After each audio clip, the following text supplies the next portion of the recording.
ಕೋಡಿಹಳ್ಳಿ ಗ್ರಾಮದಲ್ಲಿ 22ನೇ ವರ್ಷದ ಅದ್ದೂರಿ ಗಣೇಶೋತ್ಸವ ಆಚರಣೆ.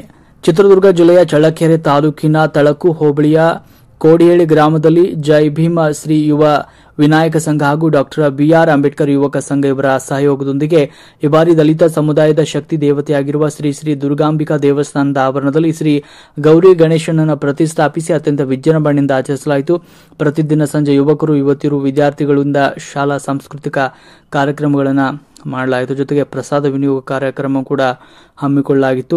ಗ್ರಾಮದ ಎಲ್ಲಾ ರಾಜಬೀದಿಗಳಲ್ಲಿ ಹೆಜ್ಜೆ ಹಾಕುತ್ತಾ ನೂರಾರು ಯುವಕ ಯುವತಿಯರು, ಹಿರಿಯರು ಕುಣಿದು ಕುಪ್ಪಳಿಸಿ ಮೆರವಣಿಗೆಯುದ್ದಕ್ಕೂ ಅತಿ ವಿಜೃಂಭಣೆಯಿಂದ ಆಚರಿಸಿದ್ರು. ಈ ಗಣೇಶ ವಿಸರ್ಜನೆ ಮಾಡಲಾಯಿತು. ಗೌರಿ ಗಣೇಶೋತ್ಸವ ವಿಸರ್ಜನೆಯಲ್ಲಿ Sanna Nagayya, MH Thippeswamy, Mallayya, Hanumanthappa, Puttanna Thippeswamy, Obanna, Durganna, Ninganna, Kolarappa, Lingaraj, D Mallikarjunayya, T Vinay Kumar, B M Manjunath, Rudramuni, H Mohan, D Nandesh ಸೇರಿದಂತೆ ಅನೇಕರು ಭಾಗವಹಿಸಿದ್ರು. ವರದಿ ಯತೀಶಂ, ಸಿದ್ದಾಪುರ, ಚಳ್ಳಕೆರೆ.